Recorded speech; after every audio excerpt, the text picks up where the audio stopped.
So what's going on guys, Kids here and welcome back to a brand new video. For today I will show you a new and updated Dragonheir Silent Gods hero tier list. So this game in general has a bunch of fun heroes that we can play, and we have a very unique variety to choose from. But the big question is, which heroes can actually perform the best and do the highest damage and much more. And just before we start, I want to clarify that yes, this video is sponsored, but I'm not getting paid for saying positive or negative things about the game. All that they said is just to give a try to this game and see if I like it. So this is a season-based game that is available on the PC through the Epic Game Store, Steam, Mac, iOS and Android. It's a brand new season and a span new game. And if you want to try out the new season because it feels like a brand new game, with a fresh start, new heroes and much more, then download the game right now using my link in the description. So, if this sounds interesting to you, then let's get right into it. So then let's move over to the first hero category, which is the S tier. All of these heroes that you can right now see are one of the best in this game. So let's start with the Hivator. She can frost and slow enemies and also execute them at 20% HP immediately, and is realistically the hero that every player wants because of her insane damage potential, and she will work in almost any team composition. Then next up we have the Voresh, and as a hero he's very annoying for the enemy, as while dealing damage he will dispel the enemy buffs and then block them, which will be impossible for the enemy team to build any sustainable buff combos. Then for one of my favorite heroes we have the Dragonheir. He's amazing self-shielding tank that also has some crazy damage output. Then Gillian is one of the best healers because she has amazing protection that goes well for pretty much all the teams in the game. And then lastly for my recommendation we have the Horus, which is a great budget hero that has good taunting as a tank, and also he can self-heal when he gets attacked. He's an epic hero, but lucky for you, any player can get him as a 3-day logging gift, and he can easily keep up with the other legendary heroes in his team. So then let's move over to the next category, which is the A tier. So let's start with Flora. She's an amazing single target burst hero with a lot of wild effects that will increase her damage so much more. This hero is amazing in the endgame content, especially in the single boss dungeons. Then next up we have the Ogak. He's great to remove control effects plus healing plus the enemy defensive buffs and the immortality totem, so he's meant for pure endgame content.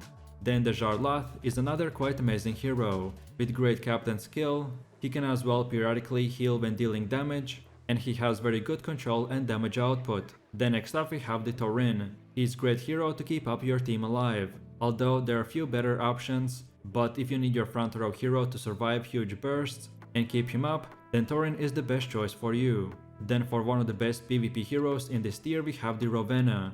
She looks quite innocent, but actually she deals massive damage and can also help executing enemies with her battle skill. She needs a team member that heavily applies frost on the enemies to perform to its maximum potential, but overall she's very OP in the right player hands.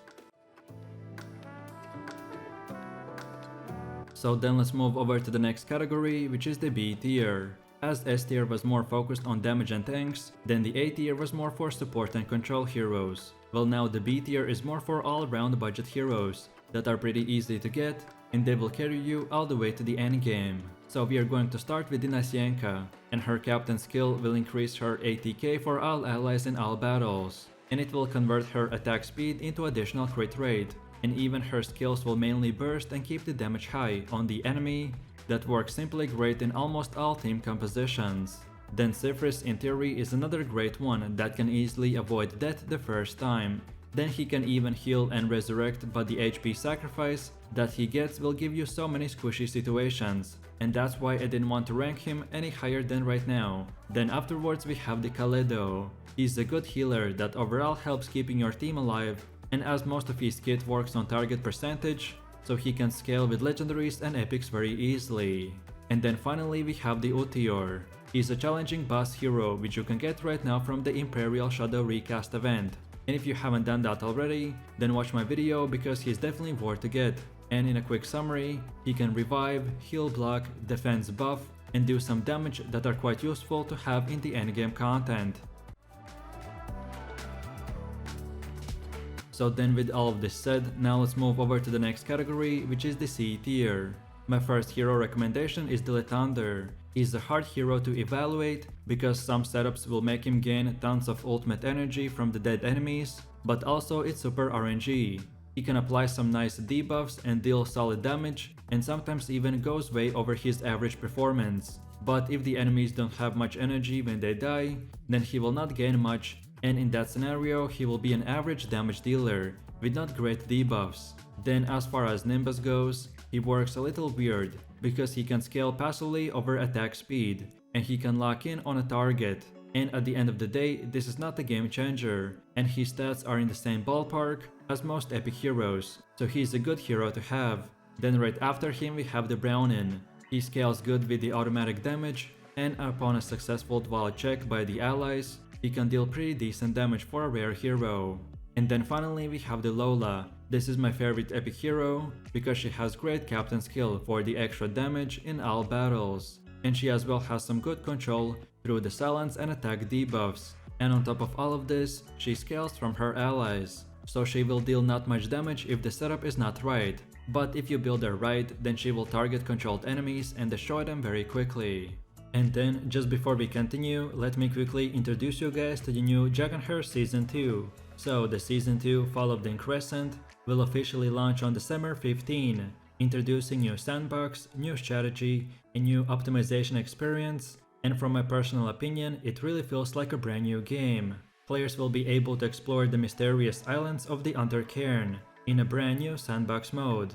The waters situated in the southern-east Adentia are known as the Misty Sea, where the Sheen Elves, Wood Elves, and the Merfolk reside. Travelers will cruise around the Misty Sea, explore Undercairn to admire its landscapes, and go on an adventure with the Merfolk that preside in the ocean depths. As you navigate the underswell in the depths of the Misty Sea, you will encounter a new local quest, and even an ocean currents. Some local quests will have an ocean current that will make you lose control and sweep you to the destination of the current, so you will need to plan your route carefully to reach your destination. Then as well, there will be ocean mysteries, which will make you encounter whales at the sea. If they swallow you, you will enter a small and undersea area with various resources and rare items, so watch out for them. Then next up we have the new heroes. So over 30 new heroes will be added in Season 2, among which are 17 legendary heroes. Then as well, 3 schools of the damage dealing will be added, which are Burn,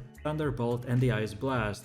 New season means new gear and artifacts, so we will get 14 new artifacts, including 3 new exclusive artifacts, 9 legendary and 2 epics, with a lot of cool gear sets like the Abyssal Curse, the Emperor's Might gear set, and much more.